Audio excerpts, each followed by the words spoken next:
नमस्कार दोस्तों, स्वागत है आप सभी का top 10 daily current affairs series में। आज 21 जनवरी है और आज भी हम रोज़ की तरह 10 सबसे महत्वपूर्ण प्रश्नों पर चर्चा करेंगे जिनका संबंध रोज़ के समसामयिक विषयों से होता है। इस वीडियो से संबंधित पीडीएफ फाइल के लिए आप हमें टेलीग्राम पर फॉलो कर सकते हैं, जो ज़्यादा से ज़्यादा फॉलो करें और इसके साथ ही इस वीडियो को अंत तक देखें और अपने दोस्तों में शेयर भी करें। जिन लोगों ने अभी तक हमारे चैनल को सब्सक्राइब नहीं किया है, सब्सक्राइब करें और बेल आइकन को प्रेस जरूर करें ताकि आप अपने लक्ष्य की ओर बढ़ सके लक्ष्य के साथ। तो इसी के साथ चलते हैं कल के वीडियो के अंत में पूछे गए प्रश्न पर। तो कल के वीडियो के अंत में पूछा गया प्रश्न कुछ इस प्रकार था कि जम्मू कश्मीर और लद्दाख उच्च न्यायालय का नया मुख्य न्यायाधीश किसे नियुक्त किया गया है। तो ऑप्शंस थे संजीव बत्रा, इंदिरा बख्शी, पंकज मित्तल या इनमें से कोई नहीं। तो इसका आंसर होगा पंकज मित्तल। पंकज मित्तल को अभी हाल ही में जम्मू कश्मीर और लद्दाख उच्च न्यायालय के मुख्य न्यायाधीश के रूप में नियुक्त किया गया और इनको लेकर शपथ किसके द्वारा दिलवाई गई? जम्मू कश्मीर के उप राज्यपाल के द्वारा। उप राज्यपाल कौन है जम्मू कश्मीर के अभी वर्तमान में? मनोज सिन्हा। मनोज सिन्हा जम्मू कश्मीर उच्च न्यायालय के वर्तमान में मुख्य न्यायाधीश हैं। इसी प्रकार यदि उच्च न्यायालय के मुख्य न्यायाधीश से संबंधित प्रावधान संविधान में देखें तो संविधान के भाग 6 में अनुच्छेद 214 से 231 तक उच्च न्यायालयों के गठन, स्वतंत्रता, न्यायिक क्षेत्र और शक्तियां आदि के बारे में बताया गया है। इसी के साथ ही भारत के राष्ट्रपति भारत के मुख्य न्यायाधीश और राज्य के राज्यपाल के परामर्श के बाद उच्च न्यायालय के मुख्य न्यायाधीश की नियुक्ति करते हैं और मुख्य न्यायाधीश की नियुक्ति के संबंध में प्रावधान अनुच्छेद 217 के अंतर्गत दिया गया है, जो कि 214 से 231 के मध्य आता है। इसी प्रकार देखें तो उच्च न्यायालय के मुख्य न्यायाधीश की आयु 62 वर्ष तक वो पद धारण कर सकते हैं और उनकी आयु के संबंध में किसी प्रकार के प्रश्न पर निर्णय लेने संबंधी जो अधिकार होता है वो भारत के राष्ट्रपति को होता है। भारत के राष्ट्रपति उस संबंध में निर्णय भारत के मुख्य न्यायाधीश से परामर्श करके लेते हैं और इस संबंध में परामर्श राष्ट्रपति का अंतिम होता है और यह परामर्श किसी भी प्रकार से अंतिम होता है किसका लेकर? राष्ट्रपति को लेकर, और किसी प्रकार से बाध्यकारी राष्ट्रपति पर नहीं होता है। वहीं देखें तो वह राष्ट्रपति को अपना त्यागपत्र भी दे सकता है, इस्तीफा देकर अपने पद से हट सकता है, या इसके अलावा संसद के दोनों सदनों में के द्वारा पारित प्रस्ताव के आधार पर भी राष्ट्रपति के आदेश से मुख्य न्यायाधीश, जो उच्च न्यायालय का मुख्य न्यायाधीश है, हाई कोर्ट का मुख्य न्यायाधीश है, वह पद से हट सकता है। तो संसद के दोनों सदनों में हाई कोर्ट के मुख्य न्यायाधीश या अन्य न्यायाधीशों को हटाने की प्रक्रिया को चलाया जाता है, जो लगभग महाभियोग के समान ही होती है। हालांकि इस प्रक्रिया के लिए महाभियोग शब्द का प्रयोग संविधान में नहीं किया गया है, लेकिन राष्ट्रपति के लिए महाभियोग का शब्द का प्रयोग किया गया है। तो इसी के साथ चलते हैं वीडियो के आज के अपने पहले प्रश्न पर। तो आज का हमारा पहला प्रश्न है कि इंडिया इनोवेशन इंडेक्स किसके द्वारा जारी किया गया? ऑप्शन नीति आयोग, विश्व बैंक, अंतर्राष्ट्रीय मुद्रा कोष या यूनेस्को। तो इसका आंसर होगा नीति आयोग। नीति आयोग ने अभी इंडिया इनोवेशन इंडेक्स के दूसरे संस्करण को जारी किया, जो कि 20 जनवरी को जारी किया और इसमें एक तरीके से बदलती अर्थव्यवस्था में इनोवेशन को कितना बढ़ावा दिया जा रहा है उसके आधार पर राज्यों की रैंकिंग भी तय की जाएगी और इस दूसरे संस्करण को नीति आयोग के उपाध्यक्ष डॉक्टर राजीव कुमार द्वारा जारी किया गया। इंडिया इनोवेशन इंडेक्स 2020 इनोवेशन के समर्थन में और उसके सापेक्ष प्रदर्शन के आधार पर भारतीय राज्यों और केंद्र शासित प्रदेशों की रैंकिंग तय करेगी। इंडिया इनोवेशन इंडेक्स के पहले संस्करण को जो जारी किया गया था, इसकी शुरुआत जो की गई थी वो 2019 में की गई थी। 2019 में इसकी शुरुआत की गई थी। किसकी? इंडिया इनोवेशन इंडेक्स की पहला संस्करण तब जारी किया गया था और यह इंडेक्स भारतीय राज्यों केंद्र शासित प्रदेशों में एक इनोवेशन इकोसिस्टम को बढ़ावा देने और उसको आगे बढ़ाने के संबंध में कार्य करता है, उसकी जांच करता है और इस सूचकांक में मुख्य उद्देश्य राज्यों केंद्र शासित प्रदेशों में एक इफेक्टिव इनोवेटिव पॉलिसीज़ को तैयार करना है ताकि इनोवेशन को बढ़ावा दिया जा सके और इसके आधार पर राज्यों की रैंकिंग भी तय की जाती है। इसी प्रकार से विश्व स्तर पर ग्लोबल इनोवेशन इंडेक्स जारी होता है, जो यदि हम देखें तो ग्लोबल इनोवेशन इंडेक्स 2020 में भारत शीर्ष 50 देशों में शामिल था और इसमें 131 देशों में से इस सूचकांक में भारत का स्थान 48वां रहा था। तो ग्लोबल इनोवेशन इंडेक्स को जो जारी करती है वो कौन करती है? वैश्विक बौद्धिक संपदा संगठन और इनसीड बिजनेस स्कूल और कॉर्नवेल विश्वविद्यालय द्वारा इसे जारी किया जाता है। और ग्लोबल इनोवेशन इंडेक्स में पहले स्थान पर स्विट्ज़रलैंड रहा था। इसी के साथ एक दृष्टि यदि नीति आयोग पर डाल तो नीति आयोग की स्थापना 1 जनवरी 2015 को की गई थी और जिसका फुल फॉर्म क्या है, national institution of transforming India. नीति का full form national institution for transforming India है, जिसकी स्थापना किसके स्थान पर की गई, योजना आयोग के स्थान पर की गई थी। ये एक सलाहकारी थिंक टैंक का के रूप में कार्य करती है, सलाहकारी संस्था है ये, और सांविधिक संस्था है, गैर संवैधानिक संस्था है, संवैधानिक संस्था नहीं है। ये सहकारी संघवाद की भावना पर कार्य करता है। इसका मतलब होता है कि राज्यों को भी समान रूप से इसमें सहभागीदारी दी गई है, भागीदारी सुनिश्चित की गई है। इसके साथ ही देखें तो नीति आयोग की अध्यक्षता हमेशा भारत के प्रधानमंत्री द्वारा ही किया जाता है और भारत के प्रधानमंत्री द्वारा नियुक्त सचिवों को CEO कहा जाता है। इसके अलावा इसके उपाध्यक्ष कौन है, वर्तमान में राजीव कुमार हैं और CEO अमिताभ कांत हैं। तो इसी के साथ चलते हैं आज के वीडियो के अपने अगले प्रश्न पर। तो अगला प्रश्न है कि डेजर्ट नाइट 21 अभ्यास भारत और किस देश के मध्य आयोजित किया जाएगा। ऑप्शंस हैं बांग्लादेश, फ्रांस, जापान, ऑस्ट्रेलिया। तो इसका आंसर होगा फ्रांस। भारत और फ्रांस के मध्य डेजर्ट नाइट 21 अभ्यास का आयोजन किया जाएगा। यह भारतीय वायुसेना और फ्रांसीसी वायुसेना और अंतरिक्ष बल के बीच होने वाला द्विपक्षीय हवाई अभ्यास है और डेजर्ट 21 अभ्यास का आयोजन राजस्थान के जोधपुर में किया ही जाएगा। कहाँ किया जाएगा, जोधपुर में किया जाएगा, राजस्थान के। और इस अभ्यास में राफेल फाइटर जेट भी भाग लेंगे भारत की ओर से। इसके साथ साथ हम देखेंगे कि भारत फ्रांसीसी रक्षा सहयोग के तहत फ्रांसीसी वायु व अंतरिक्ष बल भारतीय वायुसेना ने अब तक गरुड़ नामक हवाई अभ्यास के 6 संस्करण भी आयोजित किए हैं। इन 6 अभ्यासों में आखिरी अभ्यास 2019 में एयरफोर्स बेस मॉन्ट डे मोर्सेस कहाँ, फ्रांस में आयोजित किया गया था। इसके अलावा देखें तो भारत और फ्रांस के बीच में नियमित रूप से जो रक्षा अभ्यास किए जाते हैं उसमें शक्ति अभ्यास जो किया जाता है भारत और फ्रांस की सेनाओं के बीच में किया जाता है, जो थल सेना है।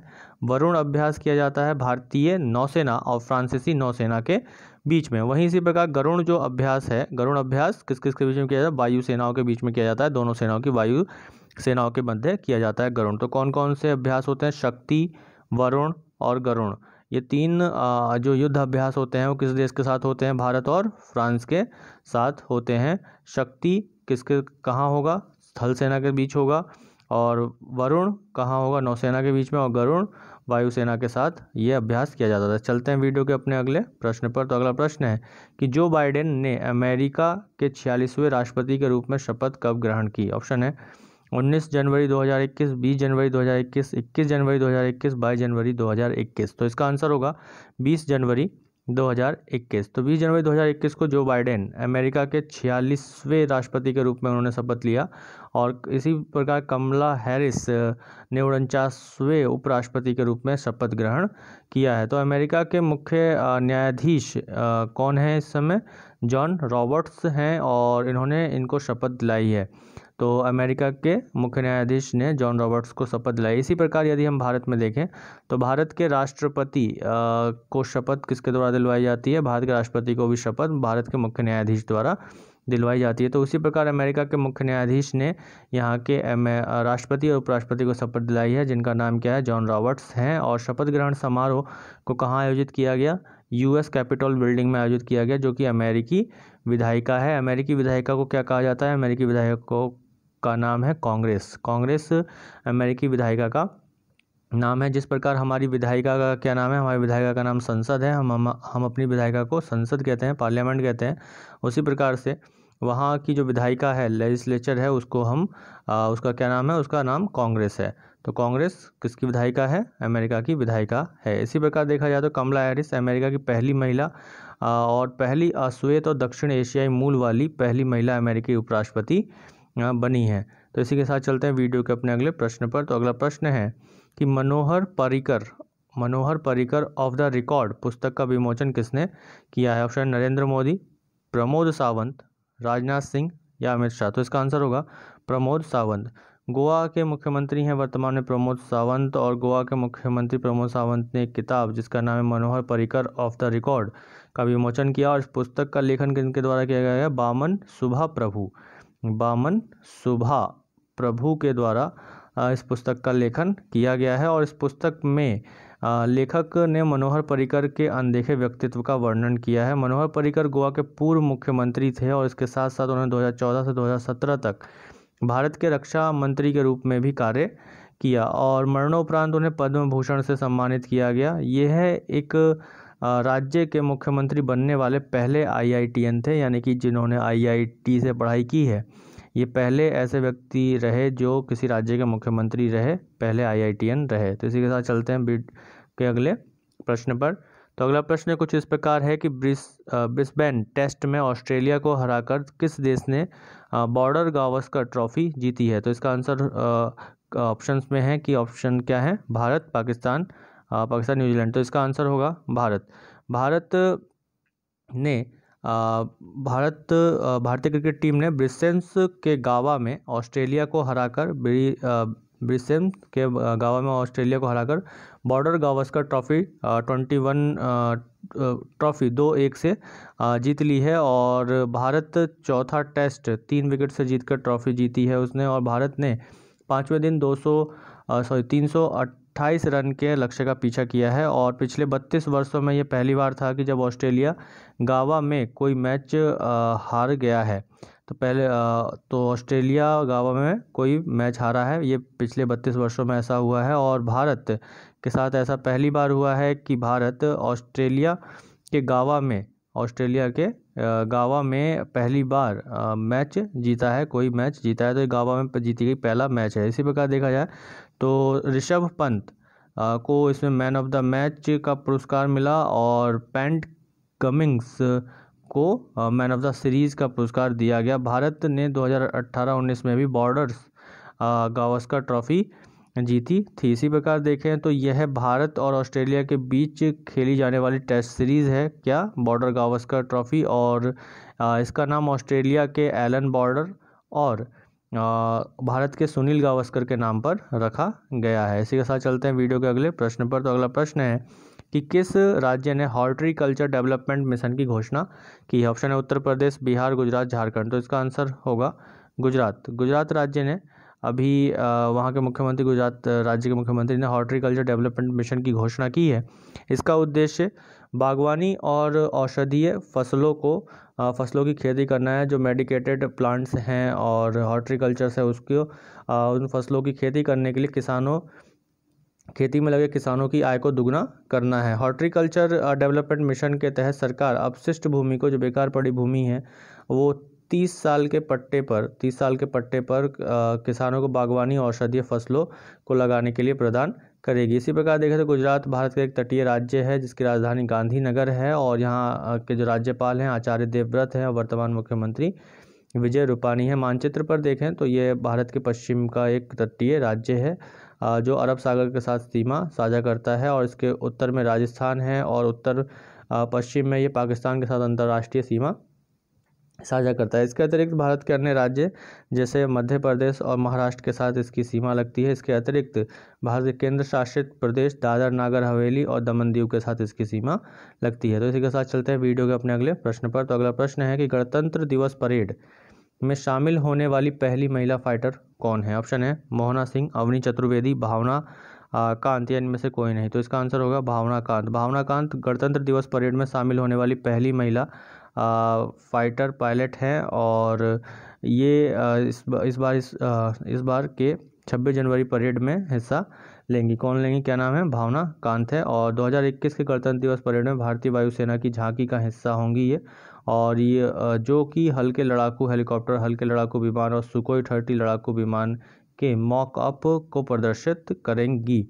इसी के साथ देखा जाए तो भावना कांत वर्ष 2016 में भारतीय वायुसेना में शामिल होने वाली पहली महिला लड़ाकू पायलटों में से एक है। इनके साथ मोहना सिंह और अवनी चतुर्वेदी को भी भारतीय वायुसेना में 2016 में शामिल किया गया था। तब से अब तक 10 महिलाओं को भारतीय वायुसेना में लड़ाकू पायलट के रूप में नियुक्त किया जा चुका है। इसी के साथ देखा जाए तो इस बार के हमारे गणतंत्र दिवस परेड में बांग्लादेश की सेना भी हिस्सा लेगी। जिसके 122 सदस्य शामिल होंगे। तो हमारी गणतंत्र दिवस परेड में, भारत गणतंत्र दिवस परेड में बांग्लादेश की सेना भी शामिल होगी। और यह तीसरी बार है कि भारत के गणतंत्र दिवस परेड में किसी विदेशी सेना, कोई विदेशी सेना भी हिस्सा लेगी। इससे पहले 2016 में फ्रांस ने हिस्सा लिया था और फिर उसके बाद 2017 में UAE की सेना ने भारतीय गणतंत्र दिवस समारोह के परेड में हिस्सा लिया था। इसी के साथ चलते हैं वीडियो के अपने अगले प्रश्न पर। तो अगला प्रश्न कुछ इस प्रकार है कि हाल ही में सुलावेसी द्वीप पर शक्तिशाली भूकंप आया, यह किस देश में स्थित है? ऑप्शन है जापान, भारत, मलेशिया, इंडोनेशिया। तो इसका आंसर होगा इंडोनेशिया। तो इंडोनेशिया के सुलावेसी द्वीप पर शक्तिशाली भूकंप आया और Indonesia Pacific ring of fire का लगभग 90% भूकंपों का घर पर स्थित है, घर है ये। और भूकंप की जो घटना है एक प्राकृतिक घटना होती है जो पृथ्वी के आंतरिक भाग से ऊर्जा के निकलने के कारण पृथ्वी के हिलने के रूप में देखी जाती है। इसी प्रकार देखा जाए तो इंडोनेशिया हिंद और प्रशांत महासागर के मध्य दक्षिण पूर्व एशिया और ओशनिया महाद्वीप में स्थित है और इसमें लगभग 17,000 से अधिक द्वीप है जिसकी राजधानी जकार्ता है। इस प्रकार अगर इंडोनेशिया की स्थिति मानचित्र पर देखें तो ये कुछ इस प्रकार दिखाई देती है। तो ये हमारा प्यारा देश भारत, और भारत जो कि हिंद महासागर के शीर्ष पर स्थित है, ये इंडियन ओशन है और इंडियन ओशन के पूर्व में ये इंडोनेशिया है पूरा और भारत के दक्षिण पूर्व में इसकी स्थिति आती है। और इंडोनेशिया के पश्चिम में हिंद महासागर है, इंडियन ओशन है, और पूर्व में यहाँ प्रशांत महासागर है, पैसिफिक ओशन है। तो ये एशिया के दक्षिण पूर्व में है और इसके साथ साथ ये ओशनिया कॉन्टिनेंट का भी हिस्सा है। ओशनिया कॉन्टिनेंट में आने वाले प्रमुख जो देश हैं वो कुछ इस प्रकार जैसे ऑस्ट्रेलिया है, न्यूजीलैंड है, पापुआ न्यू गिनी है और फिजी है। ऐसे कुछ छोटे आइलैंड देश यहाँ पर आते हैं। इसकी राजधानी क्या है? इसकी राजधानी जकार्ता है जो कि इसके जावा द्वीप पर स्थित है। जकार्ता इसकी राजधानी है जो इसके जावा द्वीप पर स्थित है। इसके प्रमुख आइलैंड जैसे जावा है और सुमात्रा इसके कुछ प्रमुख द्वीप हैं और ये दुनिया का सबसे बड़ा द्वीपीय देश है जो अलग अलग छोटे छोटे देशों से बना है। इसी के साथ चलते हैं वीडियो के अपने अगले प्रश्न पर। तो अगला प्रश्न कुछ इस प्रकार है कि भारत के सबसे महंगे मशरूम के लिए GI टैग की मांग की गई, यह किस राज्य या केंद्र शासित प्रदेश में उगाया जाता है? तो ऑप्शन है जम्मू कश्मीर, लद्दाख, सिक्किम, अरुणाचल प्रदेश। तो इसका आंसर होगा जम्मू कश्मीर। तो अभी हाल ही में जम्मू कश्मीर में उगाए जाने वाले मशरूम जिसको स्थानीय रूप से गुच्ची कहा जाता है उसके डोडा ज़िले में उगता है। जम्मू कश्मीर के डोडा ज़िले में उगाया जाता है और ये समशीतोष्ण जंगलों में पाया जाता है और इसमें कुछ बहुत ही महत्वपूर्ण औषधीय गुण होते हैं। इससे पहले देखा जाए तो कश्मीरी केसर को भी GI टैग पिछले वर्ष प्रदान किया गया था। तो अभी गुच्ची के लिए यानी कि जो सबसे महंगा मशरूम है, भारत में बिकने वाला सबसे महंगा मशरूम है, इसका आधा मतलब 500 ग्राम जो है उसका रेट 18,000 रुपीज़ है। तो ये सबसे महंगा बिकने वाला भारत में मशरूम है जिसको स्थानीय रूप से गुच्ची कहा जाता है और इसका उत्पादन कहाँ होता है? जम्मू कश्मीर में होता है। और इसके लिए जलवायु चाहिए, वो कैसी जलवायु चाहिए? समशीतोष्ण जलवायु चाहिए और इसमें औषधीय गुण होने के कारण ये बहुत ही महत्वपूर्ण हो जाता है जिसके लिए अभी हाल ही में GI टैग की मांग की जा रही है। इसी के साथ चलते हैं वीडियो के अपने अगले प्रश्न पर। तो अगला प्रश्न है कि किस केंद्रीय मंत्री को आयुष मंत्रालय का अतिरिक्त प्रभार दिया गया है? कौन से केंद्रीय मंत्री हैं जिनको आयुष मंत्रालय का भी प्रभार दिया गया है अभी हाल ही में? राजनाथ सिंह, किरण रिजिजू, अमित शाह या निर्मला सीतारमण। तो इसका आंसर होगा किरण रिजिजू। किरण रिजिजू अभी वर्तमान में युवा मामलों और खेल मंत्रालय के मंत्री हैं और इन्हें अभी आयुष मंत्रालय का अतिरिक्त प्रभार भी दिया गया है। ये केंद्रीय खेल मंत्री किरण रिजिजू अल्पसंख्यक मामलों के भी राज्य मंत्री हैं और ये वर्तमान में पश्चिमी अरुणाचल प्रदेश से संसद में चुने गए हैं, यानी कि इनका जो संसदीय क्षेत्र है वो क्या है? पश्चिमी अरुणाचल प्रदेश है। तो ये थे आज के हमारे 10 सबसे महत्वपूर्ण प्रश्न और इस वीडियो पर भी हम 50 लाइक का टारगेट रखते हैं। तो आशा करते हैं कि आप लोगों के सहयोग से हमें इस वीडियो पर 50 लाइक जरूर मिलेंगे। तो चलते हैं आज के वीडियो के अंदर पूछे गए प्रश्न पर। तो आज के वीडियो के अंदर पूछा गया प्रश्न कुछ इस प्रकार है कि खेलो इंडिया आइस हॉकी टूर्नामेंट का आयोजन किया जाएगा कारगिल, शिमला, धर्मशाला, मसूरी। तो इस प्रश्न का उत्तर आप सभी लोग कमेंट बॉक्स में जरूर दीजिएगा और ये वीडियो आप लोगों को अच्छी लगी तो ज़्यादा से ज़्यादा अपने दोस्तों में शेयर कीजिए, लाइक कीजिए और जिन लोगों ने अभी तक सब्सक्राइब नहीं किया चैनल सब्सक्राइब करें और बढ़ें अपने लक्ष्य की ओर लक्ष्य के साथ। धन्यवाद।